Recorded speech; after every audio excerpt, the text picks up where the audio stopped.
All right, school is in session. So take your seats and turn up the volume. It's time for the smartest fishing show on the internet. This is the show that dives into everything fishing, from tactics and gear to policy and product. Here he is, the fishing professor, Professor Sid Dobrin. So stick around, you might learn something.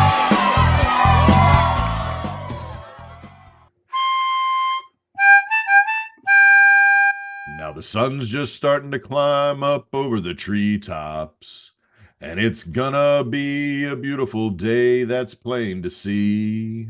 But I won't be around at all, so don't even bother to call, 'cause on a day like today, there's one place I gotta be: gone fishing.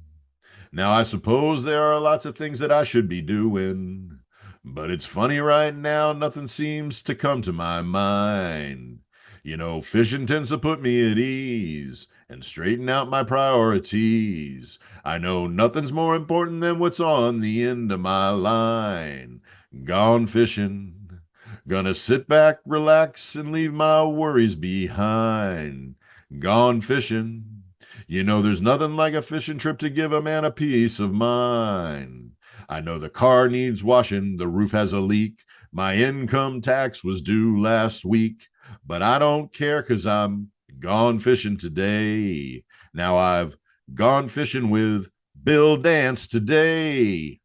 Wow, did I just do that classic song a disservice? My apologies to David Muir, who wrote that beautiful song.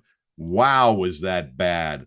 Hey, welcome to the Inventive Fishing Professor Rodcast. I am Sid Dobrin, and yeah, that song is something else. Not the way I sing it, but all of the memories it brings back. I'm sure you remember that as the theme song to the Bill Dance Outdoor Show. And the reason I'm singing it today, or mutilating it more likely, is because, yes, indeed, we have the legend himself, Mr. Bill Dance, on the Rodcast. I could not be more honored that Mr. Dance was willing to take the time and sit and chat with little old me. Now, I got to tell you, like most anglers, Bill Dance has been a part of my life for a very long time, though I only met him in person a few years back. But Bill Dance Outdoors has been a part of my life since I was a little kid, and way back when, even before ESPN picked up the show in 1981, making it a national outdoor viewing favorite. I remember seeing the show from time to time and always learning something about fishing from it. I think Mr. Dance has taught a lot of us more about fishing than just about any other angler educator out there. And the opportunity for me to meet one of my heroes and sit and chat with him, well, that's just something else.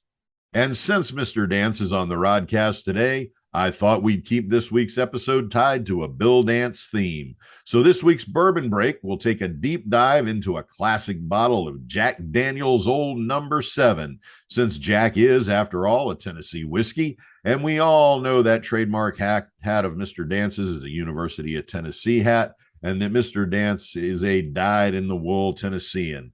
So we'll bubble that big old Black Label bottle today, and then I'm going to count down my top 10 swim baits for bass. So yes, indeed, this is the Bill Dance episode.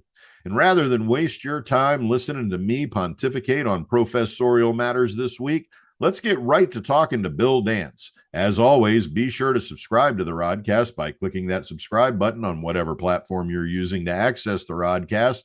And please let all of your friends, family, and associates know about the Rodcast. Hey, welcome to the Inventive Fishing Professor Rodcast. Let's get to dancing.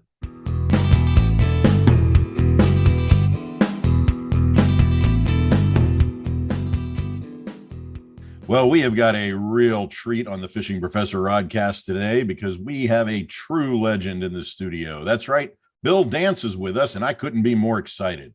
Now, for just about anyone even remotely familiar with recreational fishing, Bill Dance's name should be familiar. He is an icon in the fishing world, and I wouldn't be exaggerating if I said that Dance is probably the most influential angler throughout the world of fishing. Through his television shows, tournament appearances, and product branding, Mr. Dance is the cornerstone to American fishing. Mr. Dance was named BASS Angler of the Year 3 times. He won 23 national bass fishing titles and 7 BASS titles. Of his 78 total BASS entries during his tournament career, Mr. Dance finished 64 times in the money. He had 7 wins, and 8 times he was runner-up. He has 6 third-place finishes, 40 top 10 finishes. That's 51% of the tournaments he entered. He finished in the top 10, and 51 times he finished in the top 20, which translates to a top 20 finish 65% of the tournaments he fished. In his first 11 tournaments, he was only out of the top 7 once. He won 7 of the first 17 events he entered. He's been inducted into both the National Freshwater Hall of Fame and the International Game Fish Association's Hall of Fame. He is the author of numerous books and the host of the iconic television series Bill Dance Outdoors, which began airing in 1968 and has found a home on multiple networks, including ESPN, TNN, and the Outdoor Life Network. So like I said, Mr. Dance is a legend and an icon in the world of fishing, and I am so thrilled to have him as a guest on the Rodcast. Mr. Dance, thanks so much for taking the time to be here. Ed, it's my pleasure, buddy. It's always a pleasure to be with you and talk with you. Oh, thank you, sir. So we usually start things off on the Rodcast by getting a little background information from our guests about how they got introduced into fishing. Could you tell us about those days back in Mulberry Creek in Lynchburg, Tennessee, and fishing with your grandfather, and how those introductions really ignited a passion about fishing for you?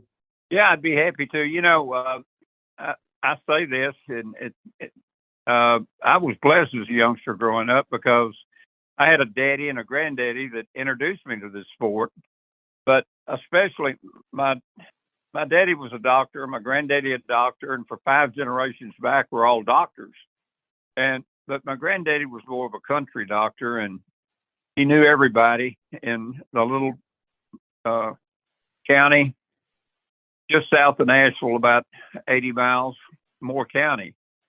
Moore County was the home of Jack Daniels, but it was a dry county.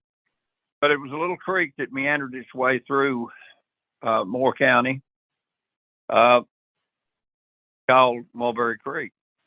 But a baseball pitcher, a center fielder, could probably throw a baseball from my grandmother's front porch into Mulberry Creek. And I spent every second I could wading the creek, swimming in the creek, skipping rocks in the creek, fishing, catching crawfish, pilgramites. I was in that creek all the time. But anyway, my grandfather, my granddaddy, taught me more about fish anatomy than technique, but technique played a role in it. He taught me about sound, how fish hear, how fish see, how to wade up the creek, moving the rocks or gravel in the creek.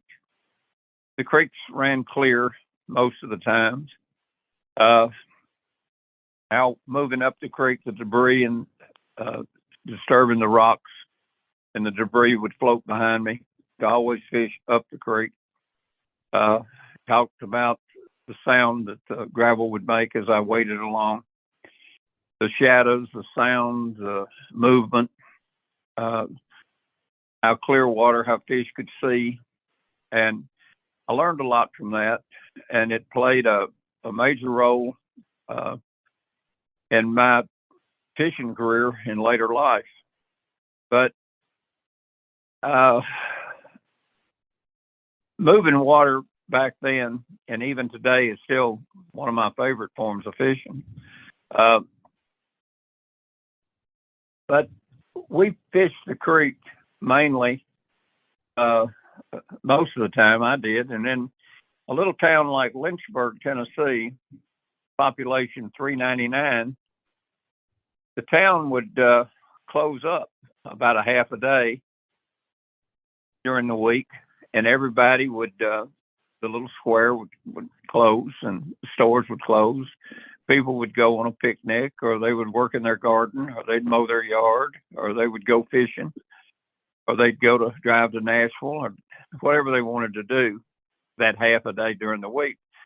But my granddaddy and my grandmother, we'd all go fishing. We'd go to the creek or we'd go to a lake. And in that time, my grandmother would throw a quilt out, and she'd sit there and crochet under a shade tree, and my granddaddy would he'd still fish with a rod and reel, and he'd fish for shell crackers. And I remember there was a hardware store back in those days. Growing up, we didn't have Walmarts, Bass Pro Shops, academies. The only place you could buy fishing tackle was at a hardware store. But on the square in Lynchburg, there was a hardware store there. It was owned by Connor Motlow. His brother was Regger Motlow, who ran the distillery, Jack Daniels Distillery. But Connor had a fellow work for him there by the name of Clayton Tosh. And I would go in and out of that hardware store all the time. And one thing I always wanted to see was his selection of fishing lures. But one particular lure always caught my eye. And he'd take it out from his glass case and he'd put it on the counter. And he'd let me take it out of the box and I'd look at it. I admired that one particular lure. And it cost 75 cents. Well, one day I was down on the creek and they had a glove factory there and the siren would blow at 11:30. And I knew I'd better be sitting at the table. My grandmother served back, we called lunch dinner, and we called supper. And that was what folks in the country called breakfast, dinner, and supper. But I knew I'd better be there by 11:30. Well, anyway, I got to my grandmother's house. I came off the creek and got there, and she said, "Your granddaddy's going lake fishing today." And she reached in her apron, pulled out a handkerchief, and that's where she kept her change. She had a knot tied in it, and she opened it, and she took 3 quarters. She put them in my hand. She said, "Why don't you run up to the hardware store and get you that fishing lure you've been wanting?" And that faster than a minute could jump a dipper, I was out the door, up on the square, into that hardware store I went. And I told Tosh, I said, "Tosh, I got to have that lure." I gave him 3 silver quarters. He reached under the counter and he said, "I've had it hidden because I knew someday you were going to get it and I didn't want to sell it." And he slid that box over, and it was a frog-colored jitterbug. And today they still sell that bait, but it sells for a lot more money than 75 cents. I think you can buy it at Bass Pro for $6.75 today. But he gave me that bait, and I charged home. Grandmother fixed dinner. We had a good meal. Cleaned up. We jumped in the car, and we drove up the highway about 12 miles to a lake called Cumberland Springs, a spring-fed lake. And this is the day that changed my whole direction in life. Grandmother spread the quilt. She sat down. There was a spring that came in right behind this big tree. She took 3 double colas, put them on a stringer, and pitched them in the spring to keep them cold. I had a little Shakespeare reel and a little True Temper metal rod with braided line on it and a little piece of catgut we call monofilament today, made by Cortland. It was fly line, but I took it, we tied it to our fly line on for a fly reel, and I tied on this jitterbug and skipped down through a bunch of bushes out on a point. And when I walked out on that point, I looked to my right. I couldn't believe what I was looking at. There was a largemouth bass, about 2 pounds, 2.5, and swimming right beside it was another largemouth, about 1.5 pounds. And I took this little metal rod and I started whipping it, making false casts, like I was fixing to make a false cast. And I whipped it back and forth about 6 or 8 times, and I let this jitterbug fly. And I made a pretty good cast. The bait landed about 20 feet from these 2 fish. And when the bait hit the water, both fish stopped swimming. And instantly, the first thought was the education about the anatomy, about what fish hear. I said, those fish heard that bait hit. They stopped. They can't see it. I know it's too far away. That bait is 15 to 20 feet from those fish. And I started reeling it. Now, a jitterbug's got a big metal aluminum lip on it. And it started waddling. And when I started the movement, they turned in the direction of the bait. So they can hear this. And all of this was just running through. I couldn't believe what I was seeing. I couldn't believe what was going on. It was amazing. And I stopped the bait. They stopped. And then I started the bait, and they started swimming in the direction of the bait again. I'd stop the bait, they'd stop. I'd start the bait, they'd start. I'd stop, they'd stop. I'd start, they'd start. And they kept getting closer to the bait. And this water was so clear. It's just like I'm underwater, and I can see everything going on. It's just so clear, and I cannot believe what I'm looking at. And he always said the bigger fish is going to be the most dominant.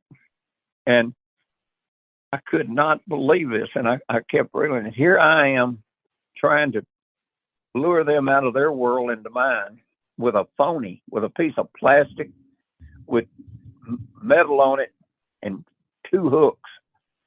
And I'd reel it a little bit, and they'd look. They'd get a little closer. I'd stop it.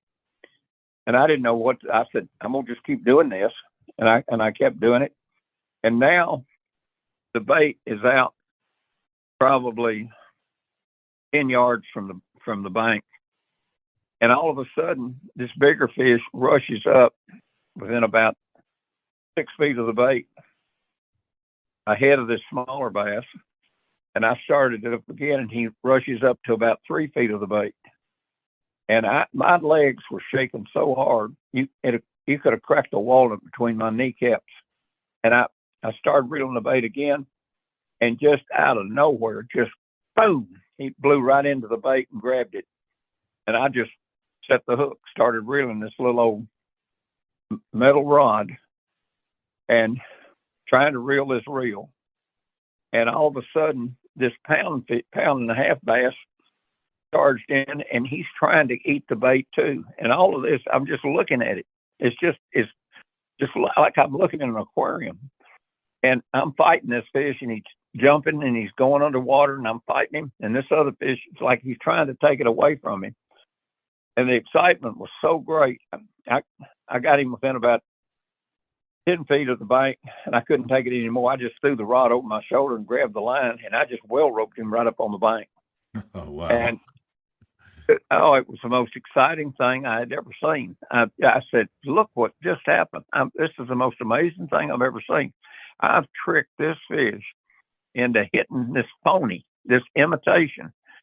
And I'd caught smallmouth in the creek, in Mulberry Creek. But this largemouth looked so much bigger than anything I'd ever caught.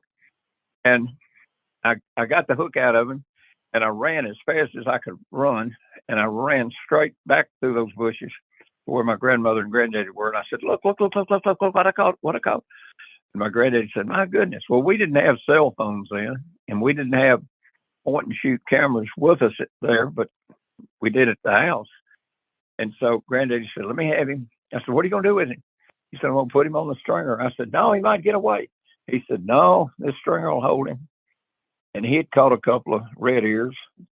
And he said, we're going to put him on the stringer. I said, no, let me just put him in the car, and I'll sit on him till we get him home. He said, no, he'll be fine. So he put him on the stringer and put him in the water. He said, where's your rod? I said, I don't know. He said, go back down there and get it. And I went back and got it. And I sat there and watched that fish. And I told my granddaddy, I said, you won't believe what happened. He said, tell me about it. And I said, that fish the cast, and he'd stop, and I'd reel, and I'd get closer. I said, they could hear the bait. And he said, they could. And I said, but they couldn't see it. But then when they did see it, they started making their move. And that ordeal, that experience changed.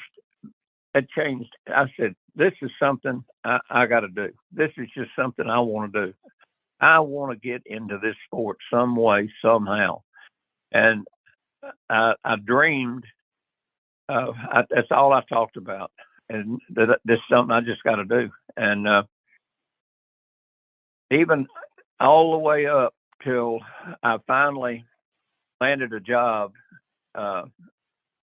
in the sporting good business, I still think about it. And I was just fortunate that I got into this business, and the business afforded me an opportunity to work all four corners of the industry, from working for a national lure sponsor to the media end of it, radio, newspaper, magazine, television, radio, to working in design, lure design, to just all aspects of it.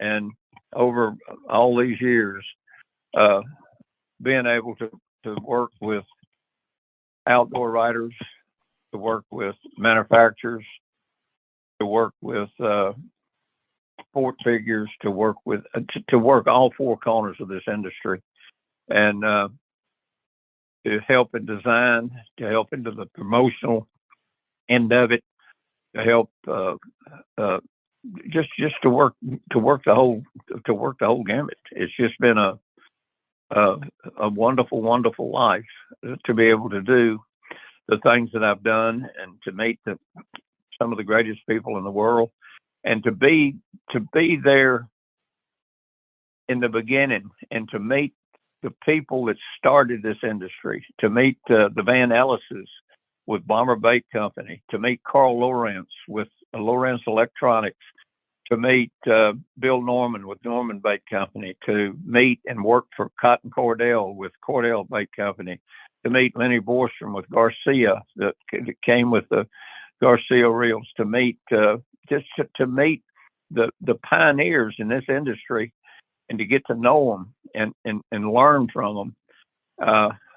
It was just a wonderful thing to live that cycle, to live that time back in history of the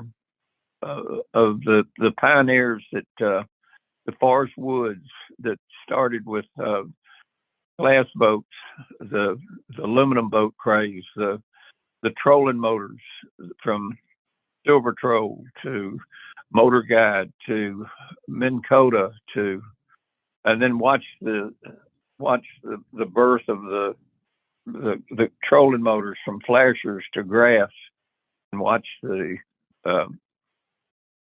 industry go from fiberglass rods to boron to the graphites to and then the hook craze, and lines, and watch the different from got in with the early days with Jack McCarran with DuPont and Strand.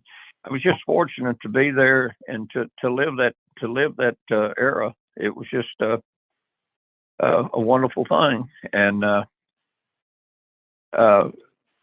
not to say that there's a lot of people that could have done it, but I was just there at the right time, and I thank the good Lord for it. That I lived at a time that afforded me the opportunity, the chance to be there at a wonderful time, to see this industry, and to meet Ray Scott, and to work with Ray, and to have the pleasure of knowing that he was a good close friend, and to watch his dream become a reality, and to meet Johnny Morris, and Johnny today is still one of my best friends, and to watch his dream become a reality. It's just a wonderful. I've had a wonderful life. I really have. It's just, and then being able to, my wife told me, she said, you can do anything you want to do if you set your mind to it. It's just, you just work toward it and work hard and treat people the way you want to be treated, and you'll get there. So it's, there's just so many people that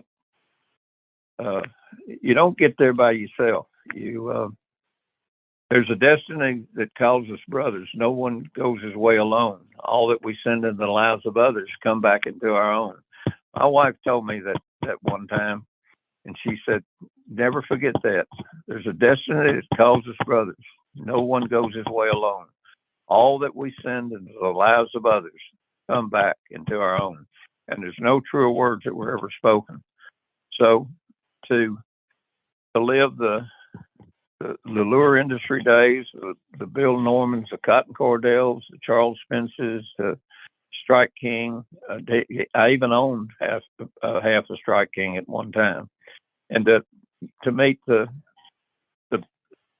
see Sam Walton come into play to Walmart and to it's just been a good life. It really has.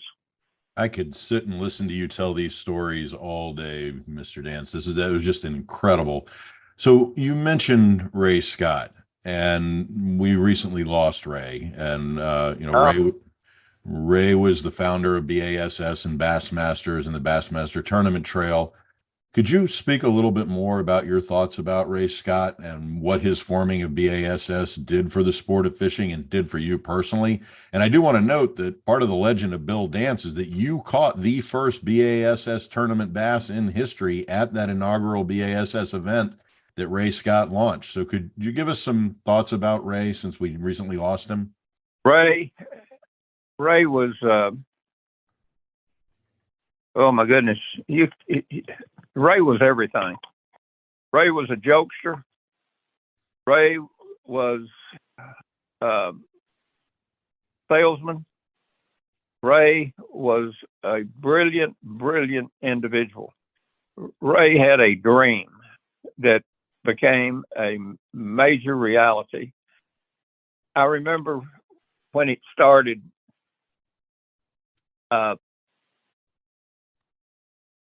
Diane and I, my wife, we went to Pickwick Lake on the Tennessee River. It's one of the TVA chains of lakes from Kentucky Lake. It flows into the Cumberland into the Mississippi, just north of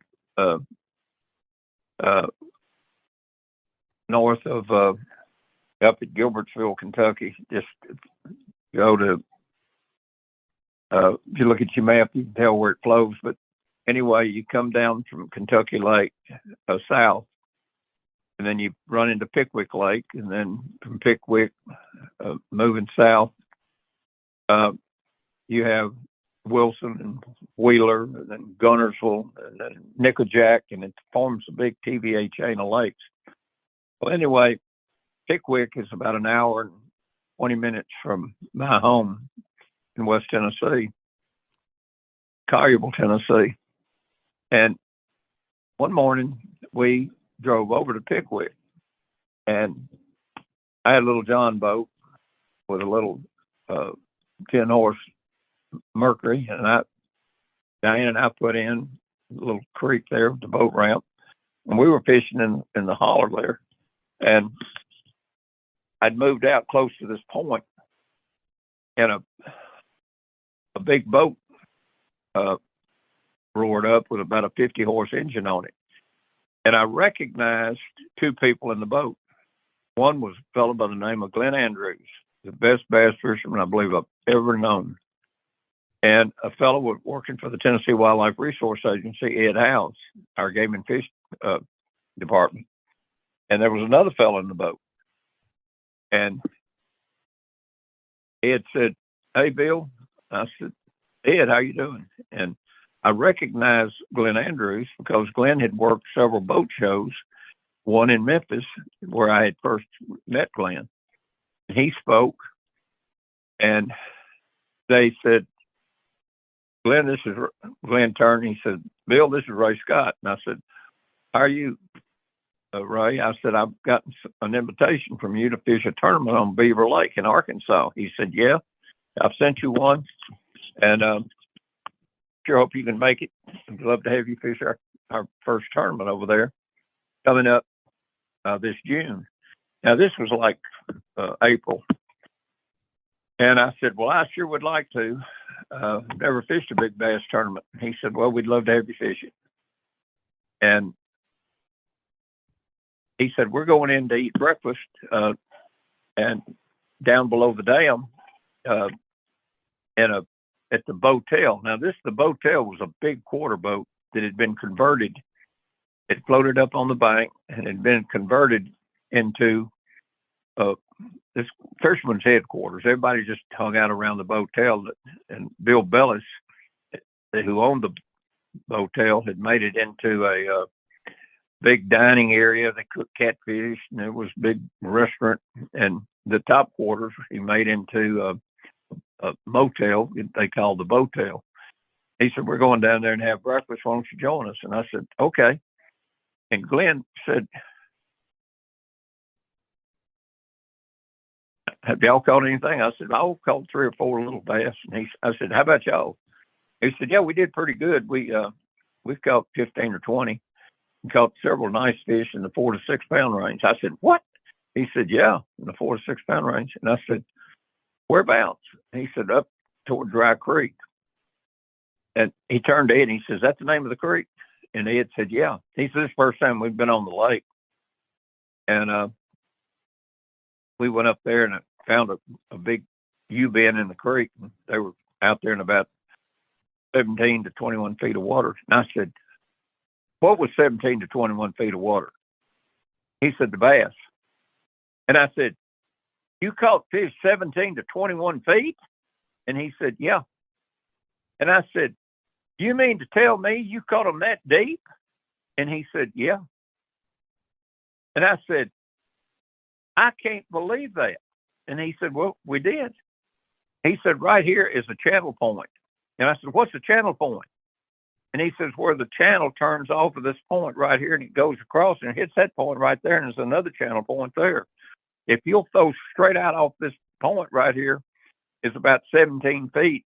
I came across it this morning, checked it on my flasher. It's about 17. There's fish on that point, out off that turnout right there right now. So if you throw out off the end of it, it's about 17.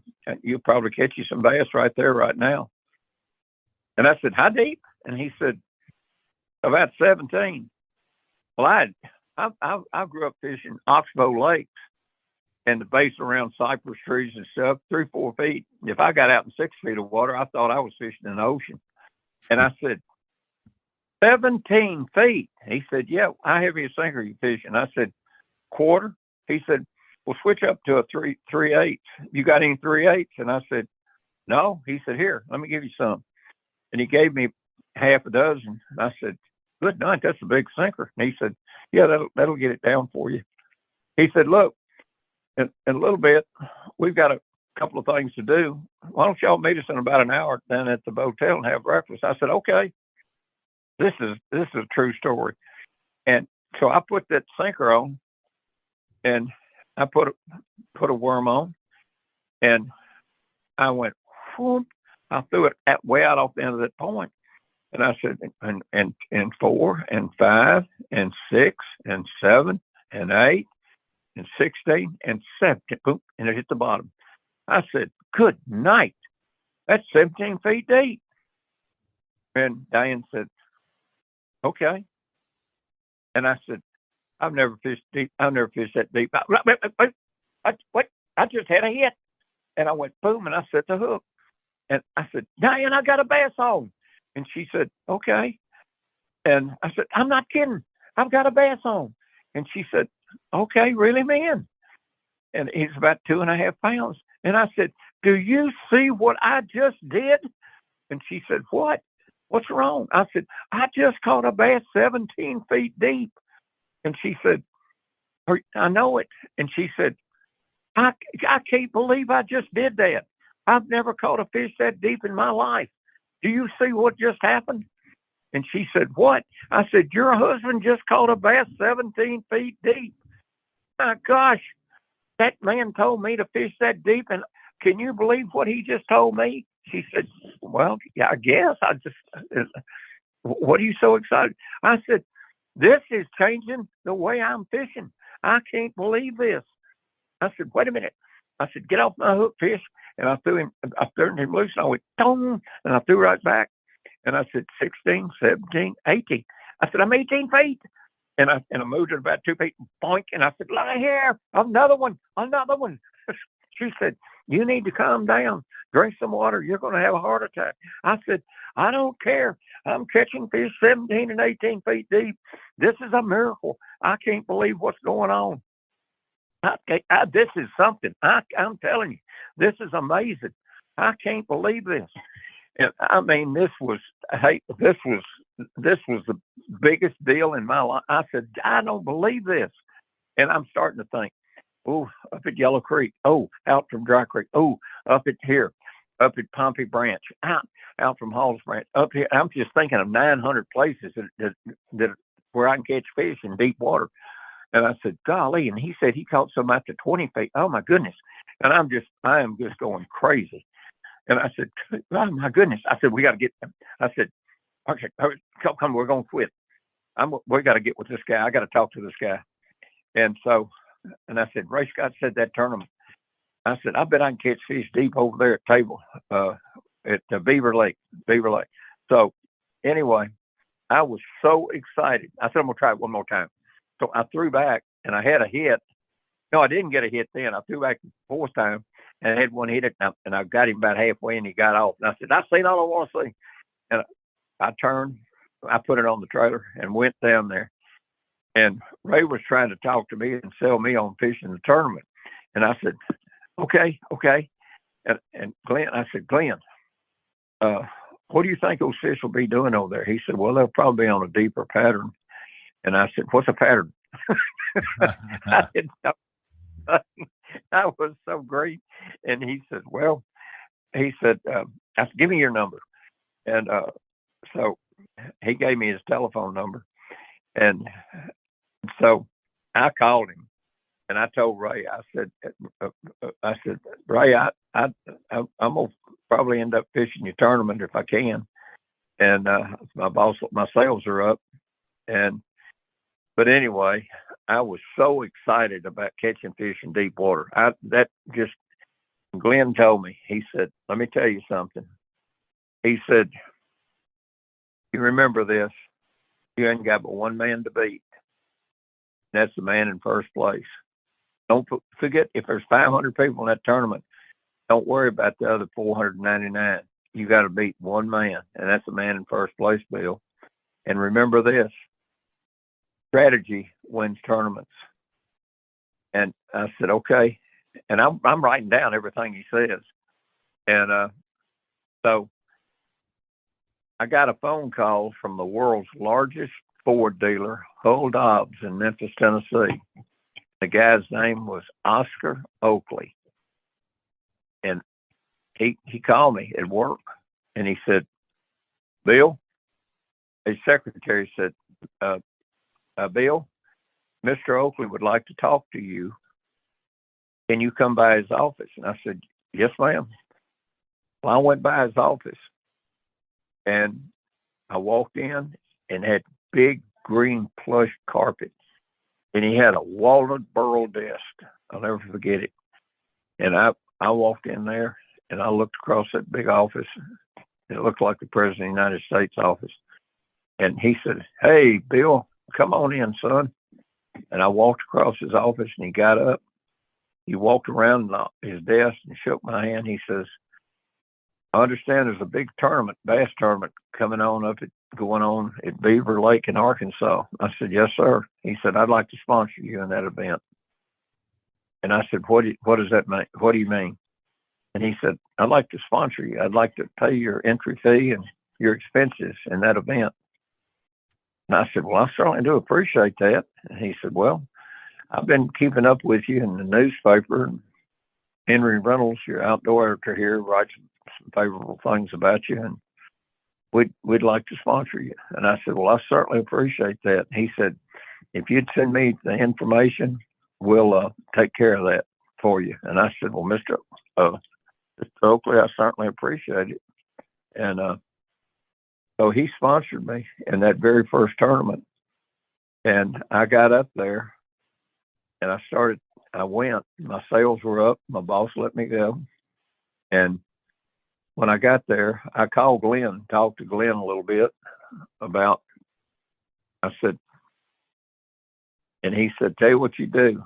I've got a guest house behind my house. You just stay there. And I said, well, I appreciate it. And so he said, I tell you what you do. I want you to get in your boat and I want you just to drive down the bank and look at things. I said, what am I looking at? He said, oh, what you see above the surface, it doesn't stop at the surface. It continues out under the water.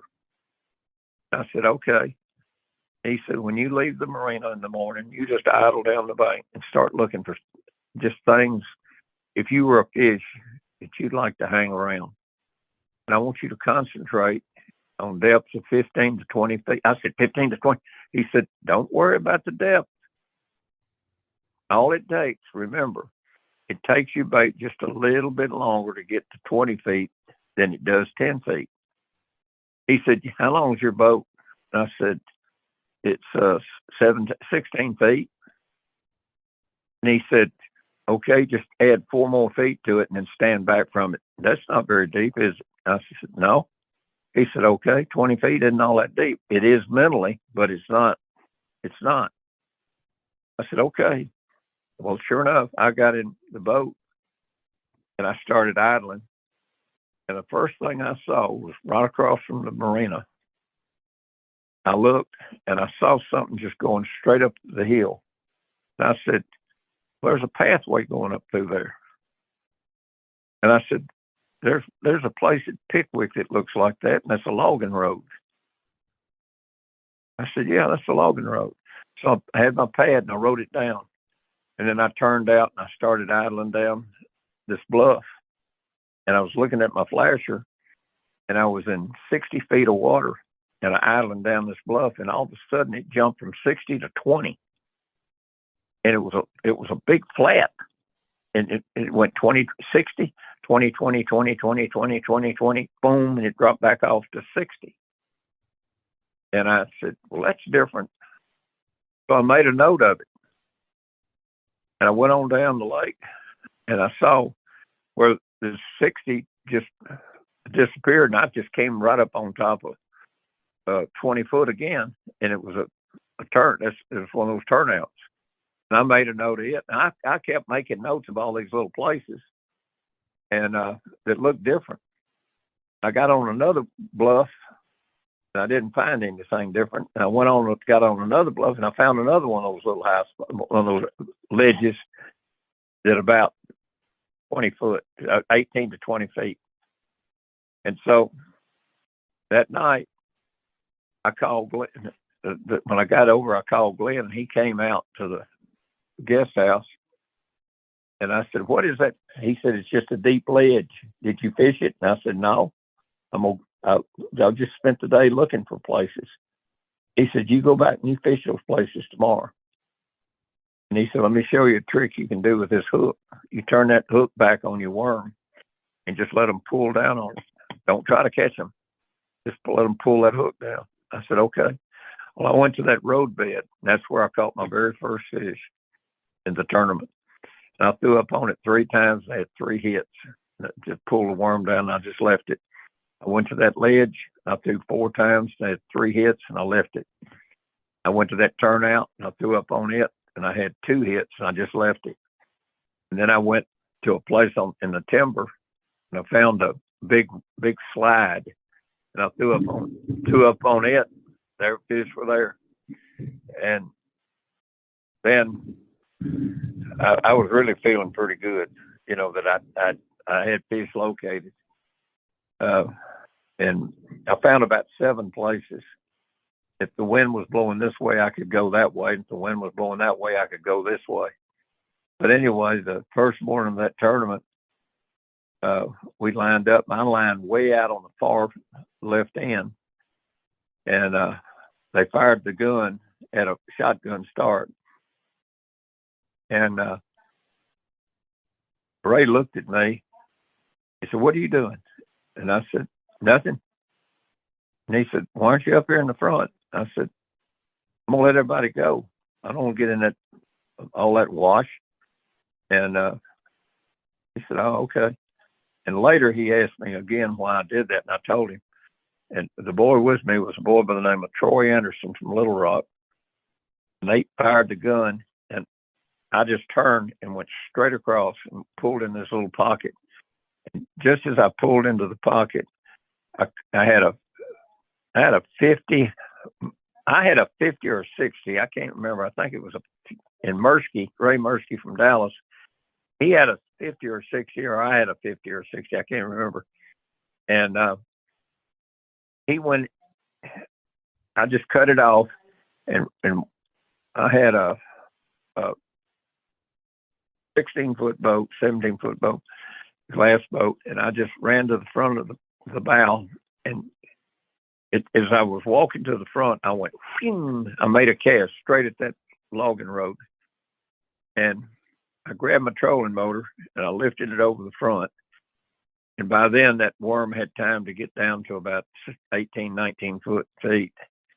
And I had the trolling motor down, and there was a tree right there, and I just held it off the tree, and I felt the fish hit it. And I just reeled down and went, boom. And I set the hook, and Troy said, "That was quick." And I reeled it, and it was about a 2.5 pounder, and I just reeled him up and went, choom, lifting him over in the boat. He said, "Look." I said, "What?" He said, "Look out yonder. All the boats are still, they hadn't even gotten out of the cove yet." He said, "That's the first, I bet you that's the first bass of the tournament."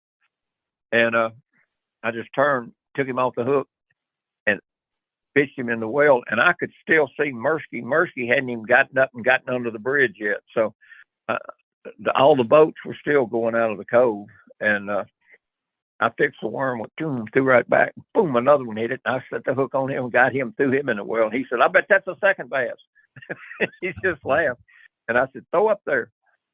So he threw, and I caught 7 or 8, 6 or 7 right there. And he caught about that many. And then they kind of thinned down a little bit. And I said, "Let's leave them. Let's don't beat them to death, because we'll probably need them tomorrow." So we pulled off of them, and I ran up there on the bluff wall and limited out. We had our limit. And so I said, he said, "What are we going to do the rest of it?" I said, "We're going to look for places." So we started looking for places. And then Ray asked me, he said, "Why were you sitting way out there on the end?" And I said, "Well, I had a place right over there on that bluff." And he said, "Well, that wasn't 150 yards from the marina." I said, "I know it." And Troy said, "The boats want him out of the cove." And Bill had 2 bass in the boat. He said, "Really?" He said, "That's probably the first bass in the tournament." Troy said, "It was. One even doubt it was." But that's how the first one came up. But That is, that's just an incredible story. I mean, I'm sitting here just hanging on every word, but I'm gonna get you. Go ahead, sir.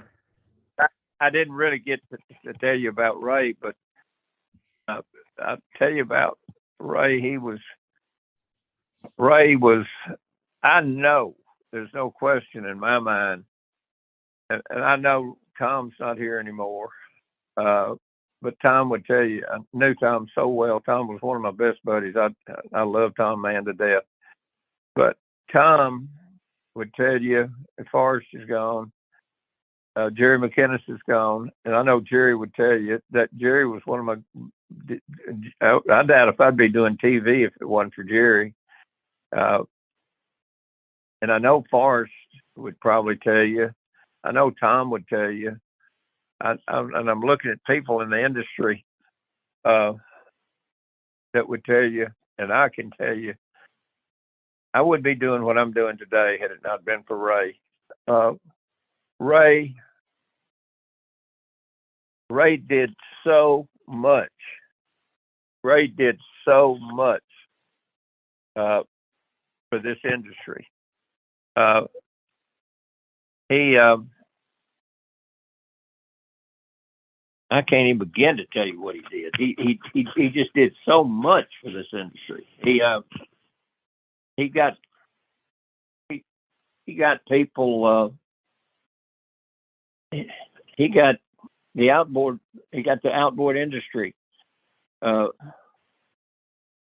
build bigger, quieter, safer engines.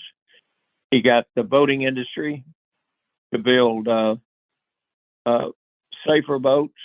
The industry to build boats with live wells, with ideal circulation to keep fish alive. He changed the industry. As far as the lure industry, the rod and reel industry, we all wouldn't be where we are today had it not been for Ray.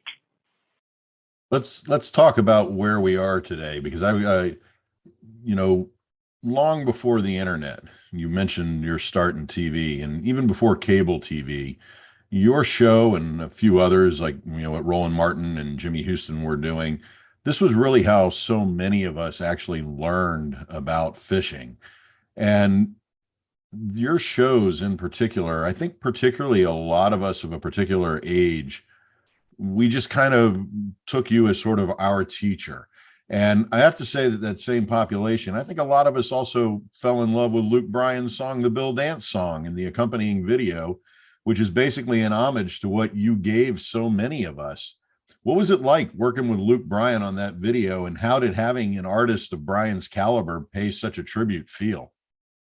Well, I think anytime somebody writes an article about you,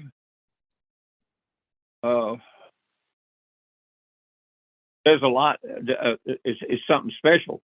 But when somebody writes a song about you, makes it that's something even more special. Luke, I know. I guess one day, Luke and Red Akins, I know several of them were riding down the road, and Luke said, "I'll write a song about Bill Dance." And Luke and I I'd known Luke. I'd fished his lake before, and with Dallas Davison. Dallas was a songwriter that had worked with had written songs for Luke, and he was one of his buddies. They grew up together, moved to Nashville together, and he said, I'm gonna just write a song about Bill Dance. And so they all got together and they wrote a song. And Dallas told me, he said, "You're gonna love it." And I said, "Okay." So I didn't know anything about it. And we were at Johnny Morris and I had gone to we'd gone to Alamorada and caught some fish for the aquarium there, and for the wonders of wildlife. And Johnny had opened the wonders there, and he had a big promotion, and he had Jimmy Carter was there. Trying to think who all was there. Jimmy was there. George Bush was there. He had everybody there for that big opening. And I was backstage with, I'm trying to think. I don't know, with several entertainers, and somebody said, Dallas Davidson's standing right there. And I said, Dallas, what's he doing here? And I had fished with Dallas. Dallas had written 17 number one hits. And when I did that show with him, I titled the show 17 Hits. And we did it on Luke's Lake. And of course, Luke couldn't fish with me. Luke and I wanted to do a show together. And Luke had told me, he said, doggone it. But Luke was tied in with Cabela's. And Johnny hadn't bought Cabela's at that time. So Cabela's and Bass Pro were in competition. And we just couldn't do it. And so anyway, so Dallas and I did the show on Luke's Lake, and Luke was there. But anyway, I saw Dallas standing there, and I walked up and I said, "Hey, what are you doing?" He says, Luke's going to sing Luke's going to sing your song tonight." I said, "What?" He said, "Luke's going to sing your song tonight." And I said, "Luke's here?" And he said, "Yeah, he's up on the stage with Tracy Bird." And I'd been backstage with John Anderson. And I said, "Well, I didn't even know Luke was here. I didn't even know you were here." He said, "Yeah." And I said, "Luke's going to sing the song. What song?" He said, "I Want to Be Bill Dance," or whatever the name of the song. I think it was that. I wish I was Bill Dance. I want to be Bill Dance. And I said, "Well, I can't wait to hear that." So anyway, he said, it's the fourth song. He's going to sing it. So I'm standing down there with Dallas. And so Luke's up there, and they're all picking and carrying on. And Luke sings a couple of songs. And then finally he says, "I want to sing a song. And this is the first time I've ever done it. So I may kind of mess up a little bit, but I think I got all the words down right for it. And I'm going to try to sing it." And everybody was there. Kevin Costner was there. It was just the place was packed. And so he starts singing. And as he starts to sing, he blows the first line. He said, wait a minute. He said, let me do this. I'm going to tell y'all a story about Bill Dance. And he tells the story. And he says how this song came about. And he tells the story. He said, "I always wanted to fish with Bill. And I had a chance, but I knew I had a conflict because my ties were with Cabela's and Bill's ties were with Bass Pro. But now that Johnny's bought Cabela's, it looks like my chance is going to be real good.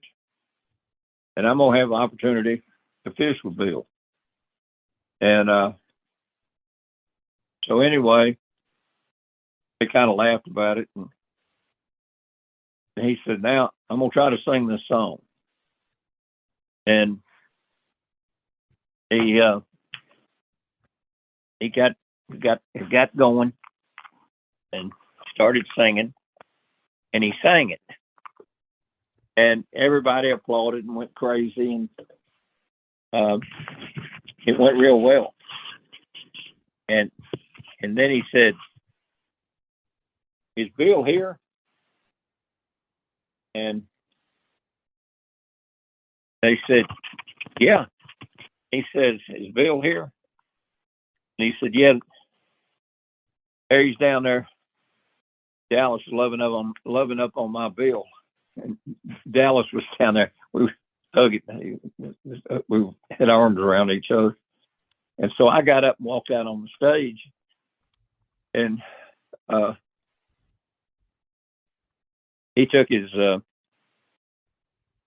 took his guitar off, and he came across the stage and met me, hugged my neck, and kissed me on the cheek. And, that's the first time I heard the song. And Johnny went crazy. He loved it. And then it wasn't long, it was several months, he was going to do a video on it. So he called me, and I went up to Franklin, Tennessee, and there was a bunch of us. We got together up there. We shot a video on it, and Johnny came up, and several of us, and we did a video on it. And it was just, I mean, really special. But it turned out it turned out real well. No, it's beautiful. It's fantastic, the song and the video. Well, I was going to switch to another question. We've been chatting for almost an hour now, and I wanted to kind of get us into a wrap up. But I want you to tell one more story for me, because Sure. We've all come to know the trademark Tennessee hat. But tell us the Sure. story of Doug Dickey giving you that first ball cap in the late 60s. And I have to add, as I do, that we cannot forget that Doug Dickey was a Gator. Right.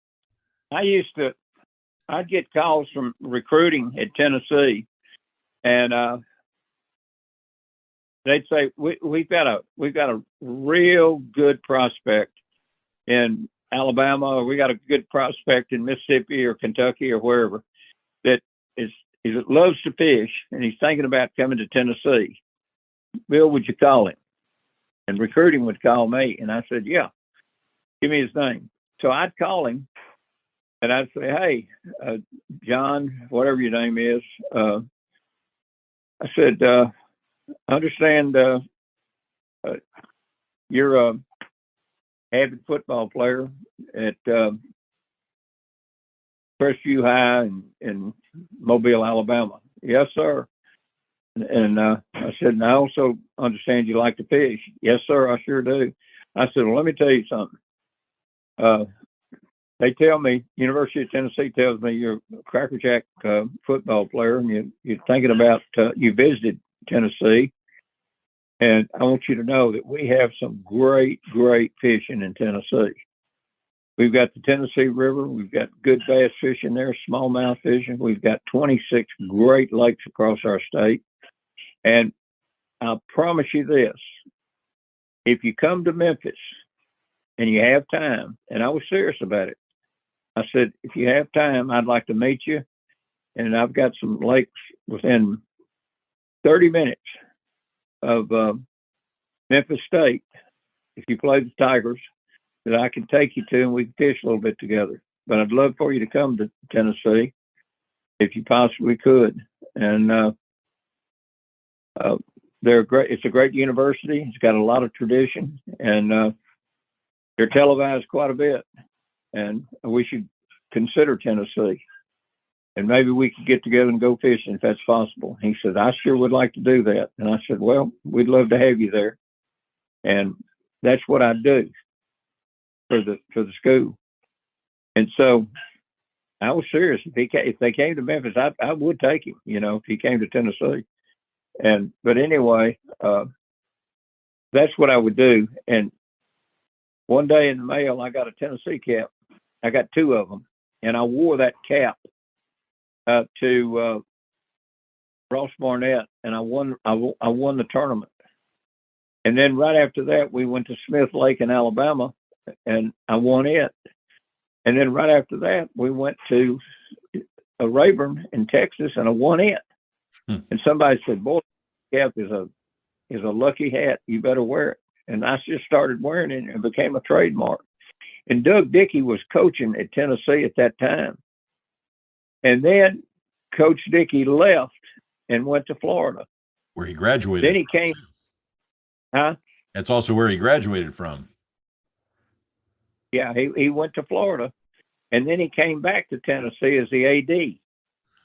Yep. Then he went back to Florida as the AD. Indeed. I talked to him, Jacksonville now.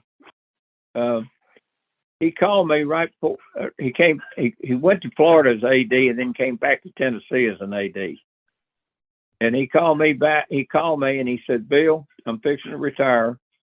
We're going to play the Florida. We're going to play the Miami Hurricanes, and I'd love for you to walk out in center field with me at halftime at our homecoming game." And I wanted to real bad, but I had a conflict because I had a promotion and I couldn't do it. But Miami beat the fire out of Tennessee at that homecoming game. But I was doing a talk show with Jeff Largemouth, who is with the Jacksonville Jaguars, and he does their radio. And he said, "Somebody's listening to you this morning, Bill." And I said, "Who?" He said, "Well, I'm going to tell you, as soon as we go back on the air, Doug Dickey, he's living in Jacksonville and he's listening to you. So surprise him and say something to him." And I said, "Okay." So we went back on the air and I said, we started talking and I said, "Boy, I can't wait to come down there and fish with you, Jeff." And he said, "Well, we're going to try to catch those big reds right here at the mouth of the St. Johns River." And I said, "Well, if I wear my tee cap, I know we will." And I said, ever since Coach Dickey gave me these tee caps, it's just changed my luck. And I said, "I really owe a lot to Coach Dickey." And I said, "He's a fine fella, and I sure would love to talk to him sometime. You remember Doug? You remember Coach Dickey?" And he said, "Yeah, I remember him." And I said, "Yeah, he was at Tennessee and then at Florida, but he was a great coach and a great AD at Tennessee." And he said, "You know something, Bill? I think he's hearing what you're saying right now." And I said, "What? Is he in the studio with you?" He said, "No, but he's listening to you." And I said, "Coach, are you listening to me? It's a good thing I'm saying good things about you." And he started. But anyway, he was listening. They shot a picture of him and sent it to me. But he's living in Jacksonville now. Yeah, it's such a great story, and he was a great coach, and that's been such a fantastic trademark for you. So this has all been fantastic, and I could listen to you tell stories all day, but I want to get to our final wrap-up question, and this is the question I ask everybody who comes on the Fishing Professor Rodcast. And given just the sheer numbers and variety of fish and places you've had the opportunity to fish and to target fish throughout your career, what's your grail fish? What's your bucket list fish? That one fish out there that you're still hoping to catch? Well, I have been blessed to have fished both salt and fresh water, and I've never caught a fish I didn't like. I would say one fish that I would really like to catch is a big sturgeon.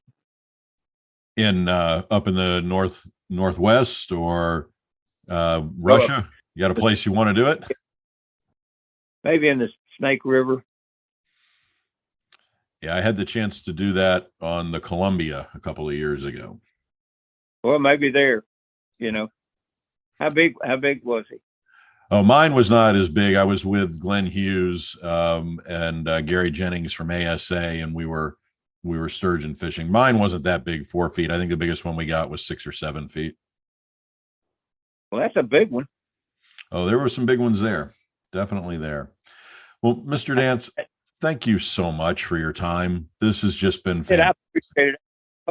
I hope I gave you some of the stuff that you needed. And the one thing that,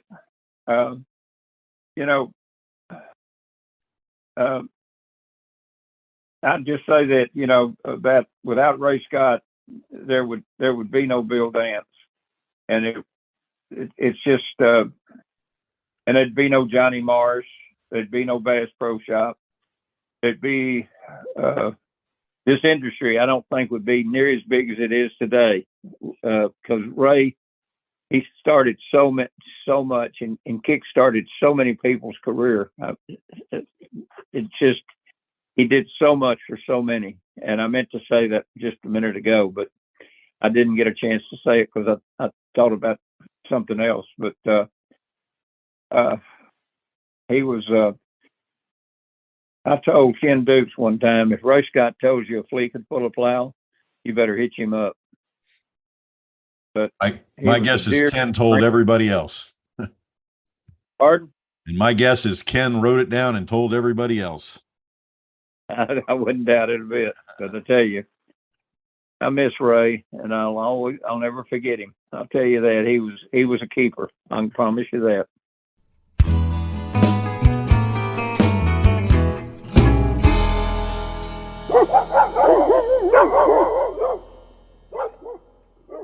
Wow. Okay. Wasn't that just a fantastic conversation with Bill Dance? I mean, I could sit and listen to that man tell stories all day. I wish someone would set up a show or a podcast that was just the Bill Dance Story Hour. That would be fantastic. I'd love to be in the room when he and his buddies just sit around shooting the shit. I bet that would be just one of the most educational experiences one could have. But alas, I think we also need a break today, a bourbon break. And since Mr. Dance brought it up, let's stick to the Bill Dance theme and let's turn our whiskey wander into that classic bottle of Jack Daniels. And I'm not talking Gentleman Jack, the Jack Single Barrel, Jack Tennessee Honey, Tennessee Fire, or Tennessee Apple. No, I'm talking old number 7, Tennessee Sour Mash Whiskey. The black label that has been copied and parodied on every t-shirt in every biker gear shop in Daytona and Sturgis, and every Spencer's in every last one of America's dying malls. And yes, I get it. You're asking, how in the hell does one review Jack Daniels? I mean, that's like reviewing milk or spring water. It's just always been there and will always be there. And really, do you think for a second I'd be dumb enough to say anything critical about Jack Daniels, let alone something negative about that honeydew vine water? Talking smack about JD is tantamount to dissing America, and you can't hold a Jack Daniels responsible for the behavior of a few sick, twisted individuals. For if you do, then shouldn't we blame the whole distillation system? And if the whole distillation system is guilty, then isn't this an indictment of our whiskey institutions in general? I put it to you, Greg, isn't this an indictment of our entire American society? Well, you can do whatever you want to me, but I am not going to sit here and listen to you badmouth the United States of America. That's right. Jack Daniels is the grandfather of America. Wait, maybe old granddad is the grandfather of America? Jack Daniels is America's badass uncle who, oh wait, that's Uncle Sam. Jack Daniels is America's whiskey, and without America's whiskey, well, America might as well just start drinking vodka and throw our arms up and surrender to the Ivans, and the hell with that. And yes, I will admit I love Jack Daniels. In fact, and this is pure truth, I have been such a devotee of JD that about 20 years ago, one of my graduate students at the University of Florida, when he graduated with his PhD, he gifted me a framed poster that is a portrait of Mr. Jack Daniel himself and the big black lettering that reads, Jack Daniel, our benevolent sponsor. And I shit you not that that black frame poster adorns the wall of my University of Florida office right above my desk so that every student, faculty member, administrator, donor, visitor, or whoever else comes to visit me is greeted by the image of old Jack's colossal mustache, Stetson, a cowboy hat, and those words proclaiming the benevolence of Mr. Daniel. Disclaimer, neither the Fishing Professor Rodcast nor the Bourbon Break is sponsored by Jack Daniel or the Jack Daniels Distillery, or anyone else for that matter. But to review Jack Daniels isn't just to review a great whiskey. It's also to review a legend with legendary stories. And at some point, the actual liquid in the bottle becomes only a facilitator for epic tales, a character, and fantastic stories. I mean, you do not earn the reputation as the best-selling whiskey in the world without the mythology of a god and surrounding demigod characters. So let's explore some of those legends. Now, our hero, Jasper Newton Daniel, who most folks knew as Jack, left home back in 1864 and was taken in by Reverend Dan Call, who, along with an enslaved man by the name of Nathan Nearest Green, taught Jack the art of whiskey making. Now, old Jack ended up hiring Nearest as the head distiller of Jack Daniel's distillery, and in 1866, Jack established the first ever registered distillery in the U.S. Now, 100 years later, in the 1960s, Jack Daniel's Tennessee whiskey wasn't the ubiquitous, world-renowned whiskey it is today. In fact, back then, the company was really just a regional distributor, which only sold about 150,000 cases of the Jack each year. But then something amazing happened. Frank Sinatra walked on stage holding a glass filled with what would become his trademark drink. 3 rocks, 2 fingers of Jack Daniel's Tennessee whiskey, and a splash of water. And then the Sultan of Swoon held up his glass to his audience and he uttered those life-altering words. Ladies and gentlemen, this is Jack Daniel's, and it's the nectar of the gods. That sounded a hell of a lot more like Elvis, good Tennessee boy too, than it did the Frank Sinatra voice. Sorry about that. I have not practiced my Frank Sinatra imitation. Ba-ba-boom. That's actually Bing Crosby now I'm going to. All right, let's get back to the story. Less than a year later, after Frank walked on stage and said this, Jack Daniel's distillery was shipping out more than double the number of cases of whiskey than they had before Old Blue Eyes introduced us all to that beautiful nectar. Now, in 1988, when the chairman of the board passed on, he was buried with a bottle of the Black Label. And in 2015, to mark the 100th anniversary of Sinatra's birthday, Jack Daniel's released the collector's series of Sinatra series, a special Jack Daniel's whiskey that was selected by Sinatra's family. They released 20,000 of the special blue bottles, which was a tribute to Old Blue Eyes, with the plan of 100 barrels at 100 proof for his 100th birthday. Wow. And if that's not enough, how about the legend of Jack Daniel's and the Rolling Stones? Surely you've seen all those iconic pictures Jim Marshall took of Keith Richards with a bottle of Jack. Well, the story goes that when the Stones were working on the 1972 album Exile on Main Street, and let's admit it, Shake Your Hips, Sweet Virginia, and Ventilator Blues are just as good as it gets. But while they were working on Exile, in Keith's humid basement studio, Keith started to lose his voice. And according to Mick, and this is a quote from Mick Jagger, I will not try to imitate Mick Jagger, as soon as I opened my mouth to sing, my voice was gone. It was so humid, all the guitars were out of tune by the time we got to the end of each number. And then Keith jumps in, and this is a quote from Keith Richards. That's when I got into Jack Daniel's, because you're trying to get the backup vocals finished on a track and the voice starts to go. This whiskey will give you another half hour. It's those fumes that do it, man. Wow, what an endorsement. And then there's the legend of Lemmy of Motorhead, who drank Jack and Coke like water. In fact, legend has it that Lemmy drank a bottle of Jack a day for 38 straight years. Hey, in my family, there's a story that says that my great-grandfather used to say that if you drink 1 ounce shot of whiskey every evening at exactly 5 o'clock for 95 years, you'll live to be an old man. Hey, remember that video from Van Halen's 1984 hit Panama? Remember Michael Anthony's Jack Daniel's bottle-shaped bass as he glides across the stage on a wire fly system like Sandy Duncan?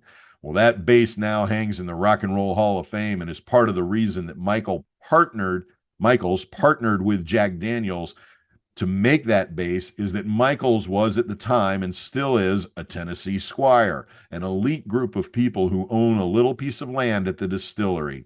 There may be no better pairing than Jack Daniel's and Van Halen. Hey, fans of Scarface? Well, take a look, because Frank Lopez, who is played by Robert Loggia, always has a bottle of Jack on his desk in the movie. Motley Crue fan like me? Check out the cover of their autobiography, The Dirt, Confessions of the World's Most Notorious Rock Band, which was also the basis for their movie on Netflix, Dirt. The cover of that book is a tribute to the Jack Daniel's bottle. Hey, speaking of tribute art and covers, the cover of Mel McDaniel's 1980 album, I'm Countryfied, features a design based on the label of Jack Daniel's whiskey. The cover of Patrick Winsick's book, Broken Piano for President, features a design based on the label of Jack Daniel's whiskey, which, by the way, earned Winsick a cease and desist letter from the company. However, the whiskey company said that the cover could be used on the book's second reprinting, and it would compensate the author if he chose to comply during the current run. Hey, don't forget the Charlie Daniels Band album, Way Down Yonder. It's got JD bottles on it. Let's just own it. Jack Daniels is not just a whiskey. It's a symbol. It represents rebellion, freedom, expression, individuality, and America. Jack Daniels for president, damn it. I could go on ad infinitum, but let's just face it. Jack Daniels is an icon in rock music, in country music, in film, in art. Jack Daniels was cool before cool was cool. And now Jack Daniels really is our benevolent sponsor, hosting so many fantastic musicians and concerts all over the world, including Bonnaroo, Lollapalooza, Vibra Urbana, and so many more. And can you imagine how many times this libation has been the muse of so many fantastic artists who find creativity in that ephemeral spirit? I am guessing that the Stones owed Jack a few bucks in royalties for what they wrote while under the creative influence of Old Number 7. And speaking of Old Number 7, do you know why that moniker appears on the Jack Daniels bottle? Well, there are two stories. The more popular version, according to Daniels' biographer, says that the Old Number 7 brand name was the number originally assigned to the Daniels distillery for government registration. But Daniel had to change the registration number when the federal government redrew the district, and he became number 16 in District 5 instead of number 7 in District 4. But Daniel continued to use his original number as a brand name since the brand reputation had already been established. Now, a second version, which comes from the 1967 book Jack Daniel's Legacy, says that the name was chosen in 1887 after Jack visited a friend in Tullahoma, Tennessee, who had built a chain of 7 stores. Either way, that Old Number 7 is an iconic part of the brand. Now, look, I've been rambling on about Jack Daniel's Place as an iconic whiskey, but I have not said a thing about the history of the whiskey and its distillation or the whiskey itself. And you know, now that I'm thinking about it, I'm not going to tell you the story of the company history because, well, I want that stuff of legend to be what you take away from the Rodcast Bourbon Break today. So let's pour a big old glass of Jack and let's talk about that golden liquid. Now, even though I don't want to go into the company history, I do need to point out that now Jack Daniels is owned by Louisville, Kentucky-based Brown-Forman, one of the largest wine and spirit companies around. They also own Old Forester, Woodford, Corbel, Finlandia, Pepe Lopez, and Chambord. But all those other brands ain't Jack Daniels, and they can only dream of being Jack Daniels. Every bottle of Finlandia dreams of being a bottle of Jack Daniels. When I grow up, I want to be a bottle of Jack Daniels. But you can't, because Jack Daniels mash bill is 80% corn, 8% rye, and 12% malted barley. So it meets the requirement of being a bourbon, but it ain't a bourbon because, like Bill Dance, it's from Tennessee, and therefore a Tennessee whiskey, which in this case is a claim of pride and honor. Now, Jack is aged in virgin American white oak, and it has the coloration of a rich, dark caramel, leaning toward molasses with tints of gold when the light passes through it. Man, you know, I used to date a girl with the eyes the color of Jack Daniels. Man, I could get drunk staring into those eyes. Hey, that ought to be a thing. That should be a thing. Jack Daniels eyes. Girls with Jack Daniels eyes. That's a thing of beauty right there. Well, that Jack Daniels coloration is emphasized in that iconic bottle and black label with white script. I've always loved that the Jack bottle doesn't need pictures, no colorful artwork. Just a black background with a bunch of white text and an iconic font. You can download that font, by the way, and write all your term papers, proposals, resumes, user manuals, bomb threats, Dear John letters, bank hold-up notes, ransom notes, and manifestos in the Jack Daniels font. Yeah, there's no art on this label, but the label itself is art. Just look at how many times it's been copied. Now, unlike many of you drinkers of Jack Daniels, the nose of JD is pleasant, sweet, vanilla-y with some toasted marshmallow, which I tend to find in whiskeys aged in white oak. There's also some spice here with maybe a little bit of citrus. The palate opens with that sweetness of the nose holding hands with that sour mash, giving you a blend of corn and banana with some of that vanilla lingering about. Now, pretentious bourbon snobs will tell you that Jack Daniels is a cheap-tasting bourbon and not worth the pour, that it's for the unsophisticated, the pedestrian drinker. But that's a bunch of hooey. What it is Jack fucking Daniels, and it tastes like Jack Daniels, and that means it tastes like freedom. Look, we all got weaned on Jack. So for so many of us, it was the first hard liquor we got friendly with. And there's no other whiskey out there that has a palate like Jack. And that's fine because there's nothing wrong with Jack. In fact, there is everything right with Jack. For decades, my drink of choice was a Bud and a shot of Jack, hence my grad student gifting me that poster. And the only reason I would order a Bud and a shot of Jack is because I used to always order a bottle of Jack and a straw, but not one bartender has ever delivered on that request. And to this day, Jack is an important part of my life. Hell, I even have this little metal thing in my truck that is designed to look like a Jack Daniels label that says, "I know Jack." And let's face it, Jack is what we need in our lives. Jack doesn't even require that you use a glass to drink it. Jack is best served by passing the bottle, upending it, and hearing those bubbles gurgle up as you take a few swigs.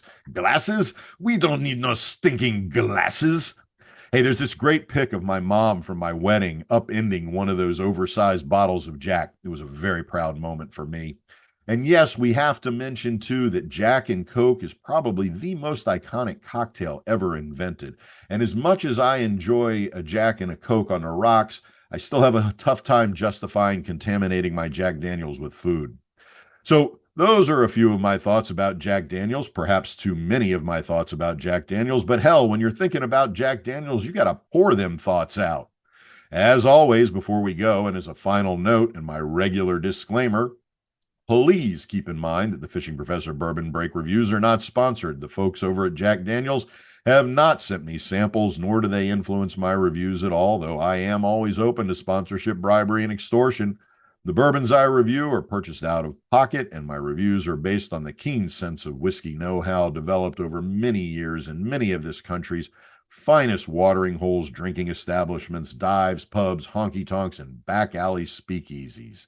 Hey, and speaking of, let me give a quick shout out to the Bull and Whistle on the corner of Duval and Caroline Street in Key West. You know Caroline Street. There's a woman going crazy on Caroline Street, stopping every man that she does meet, saying, "If you'll be gentle, if you'll be sweet, I'll show you my place on Caroline Street." The Bull and the Whistle are the last of the great classic open-air bars in Key West. Man, have I had some fun afternoons, evenings, and nights at the Bull and Whistle. But be warned, if you're going to wander all the way up to the third floor and find yourself in the garden, just be ready to shed those clothes and to gaze upon sights one might not want to behold. But like they say, another day, another bender, no retreat and no surrender. Hey, as always, if you have comments about this week's Bourbon Break, feel free to email me at sid@inventivefishing.com. Let's get back to the casting.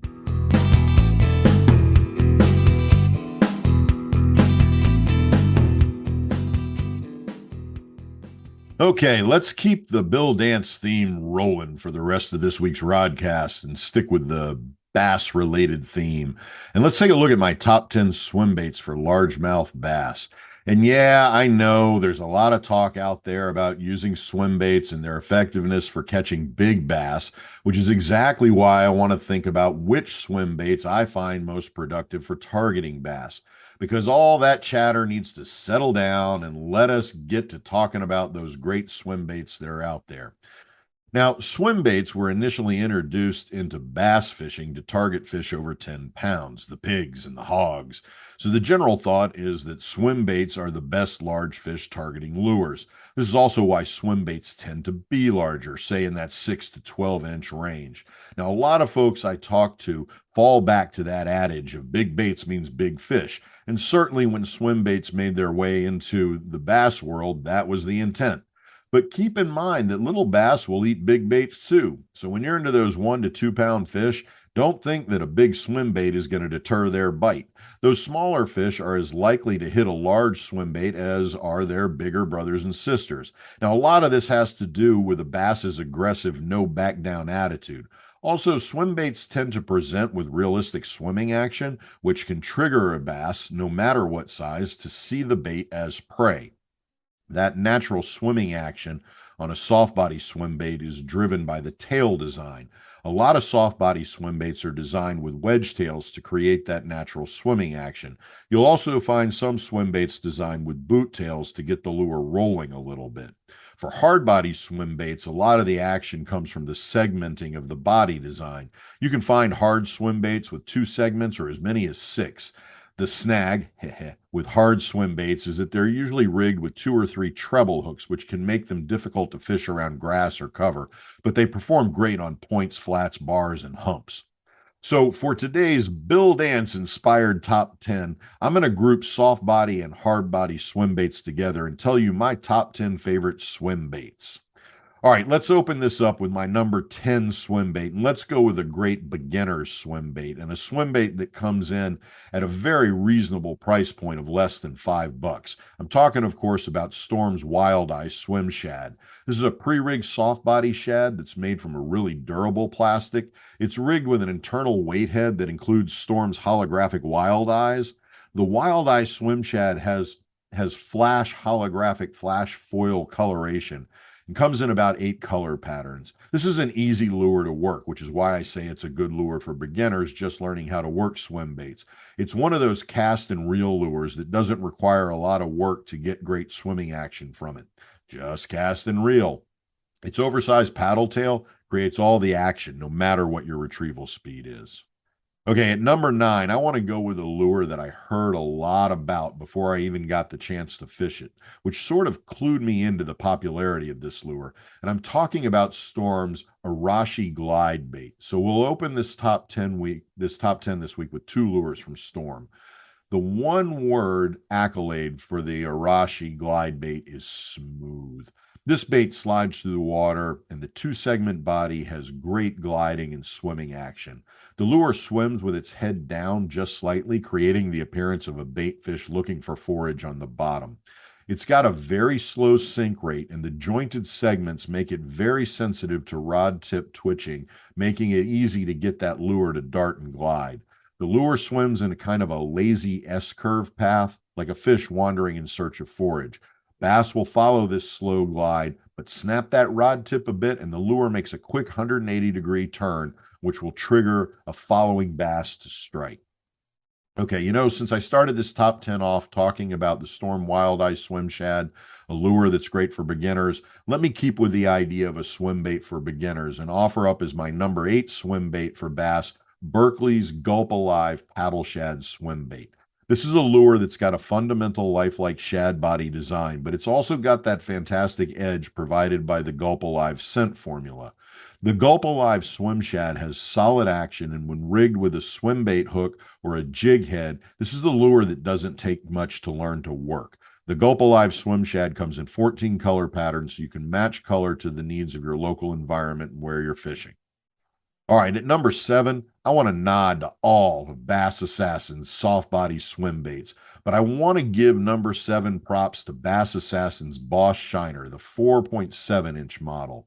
This is a great lure for any situation, whether you're fishing it deep, around drop-offs for bigger lunkers, or across bars and shell mounds. The oversized tail on this lure gives it great swimming action. I like rigging these with a weighted swim hook for the best action. They're available in more than 20 color options, so you can find the right pattern for your local conditions.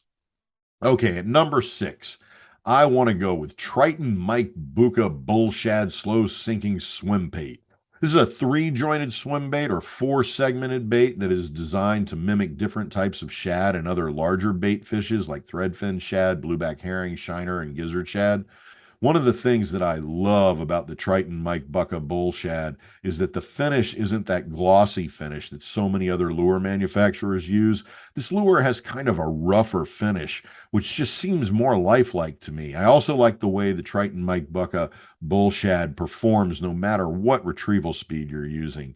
That swimming action just comes through even at really slow retrieves, though I must admit the Bull Shad has the reputation for its high speed performance. And hey, if you stop the retrieve on this lure, the lure drops nose down to the bottom like it's feeding on the bottom. You can actually jig this swim bait effectively also. Okay, at number 5, I'm going to go with Savage Gear's 3D Shine Glide swim bait. Like most of Mad Grossel's designs, the 3D Shine Glide bait is an incredibly lifelike, effective lure. Like a lot of the Savage Gear lures, the design is based on 3D scans of bait fish, adding to its lifelike swimming action. This is a slow sinking glide bait that's designed with 2 segments, which are incredibly sensitive to how you twitch the rod, giving it a smooth darting motion. It's available in 5¼ inch version and a larger 7¼ inch version. Just a great, consistent, smooth lure. All right, at number 4, let's go with Live Target's Common Shiner swim bait. Now, you've probably heard me talk a lot about the Live Target swim bait series for saltwater, and it really is the same attributes between the saltwater swim baits and the freshwater swim baits that get my attention. Like everything Live Target does, the 3D Common Shiner swim bait has a very realistic look. The Common Shiner swim bait is designed to run at a variety of retrieval speeds. For me, this lure performs best at faster retrieves. The 3D Common Shiner comes in 2 color patterns, a silver and blue, and a silver and bronze, and it's 4 inches. This is just a great swim bait overall. All right, at number 3, let's go economical and give props to Bass Pro Shop's Show Me the Money swim bait. This is a soft body swim bait with a laminated body that has molded in gill and scale patterns. The eyes are painted on and give the lure a fairly realistic look. But what really attracts me to the Show Me the Money swim bait is the flat-sided body design. This unique body design runs true in the water, and the broad paddle tail gives the lure consistent and realistic swimming action no matter what speed you're retrieving it. And like I said, these are reasonably priced. They're available in 3 sizes, 3, 4, and 5 inches, and come in 8 color patterns. Okay, it's hard to believe, but I am going to put Spro's BBZ1 Rat in my runner-up position. And I will admit that part of my reason for doing so is that I am a big fan of Bill Cimental and his design, and the rationale for this lure is just fantastic. And yeah, I get that a lot of you are going to say the BBZ Rat isn't really a swim bait, that it's more of a hybrid swim bait, crankbait, topwater bait. But this is my top 10, and I'm going to lean heavily on the Rat swim bait characteristics to claim it really is designed to work like a swim bait. Yeah, because it's a lip bait, it swims like a crankbait, but its segmented body gets it moving and rolling more like a swim bait. And in that, it's an effective bass lure. Okay, that brings us to my number 1 favorite swim bait for bass. But let's get a quick recap of all the others in the top 10 first. At number 10, Storm's Wild Eye Swim Shad. At 9, Storm's Arashi Glide Bait. At 8, Berkeley Gulp's Alive Paddle Shad Swim Bait. At number 7, Bass Assassin's Boss Shiner. At 6, Triton Mike Buka Bull Shad Slow Sinking Swim Bait. At 5, Savage Gear's 3D Shine Glide swim bait. At 4, Live Target's Common Shiner swim bait. At 3, Bass Pro Shop's Show Me the Money swim bait. At number 2, Spro's BBZ1 Rat. And that brings us to my favorite swim bait for targeting largemouth bass. That is, I got to say it, Bass Dash Swim Shad Glide Bait. Hey, this is a 7-inch slow sinking glide bait that has just remarkable swimming action. I love its durability no matter where in the water column you're fishing it. Its single jointed 2-segmented body really does embody an action that can only be described as a glide. It moves in broad curved S pattern, and when twitched or paused, it just seems to attract that bite. The smoothness of the glide comes from the fact that the lure has 8 stainless steel ball bearings in the lure, which keep the lure balanced and give it enough weight to get really great distance on a cast.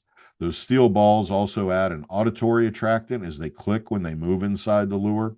I like this added sensory attractant in low visibility water conditions. The 3D laser eyes and that textured soft rubber tail just adds to the visual attractant qualities.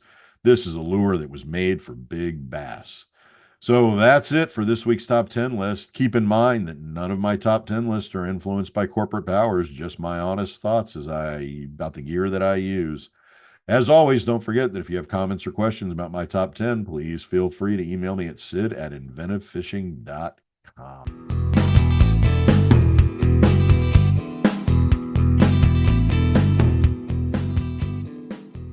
Well, man, was that just a big old time. Man, I enjoyed that.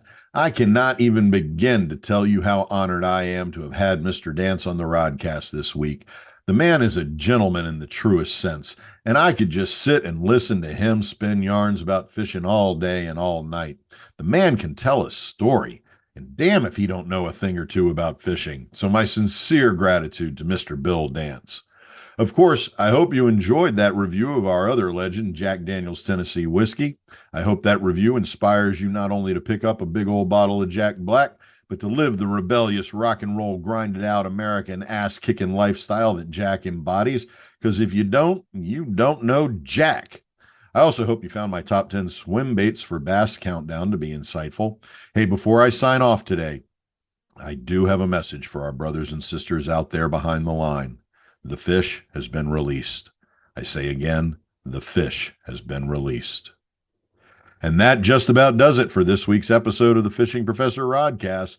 Be sure to keep an eye out for next week's episode, which will drop on Wednesday next week. And I hope that each member of my listening crew will spread the word about the Rodcast. If you're enjoying it, then your friends probably will too. And of course, if you have a comment or question about anything on this week's show or have recommendations for future Top 10s Bourbon Breaks interviews or information about specific fishing-related issues, please feel free to email me at sid@inventivefishing.com or leave a reply in any of the comment sections for any of the podcast platforms you use to listen to the Rodcast. Hey, be sure to follow Inventive Fishing on Twitter or Instagram and friend us on Facebook at Inventive Fishing.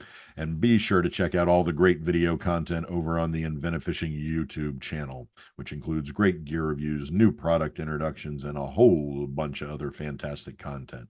I'll be back next week with another episode. Until then, this is Sid Dobrin, the Fishing Professor. Fish on.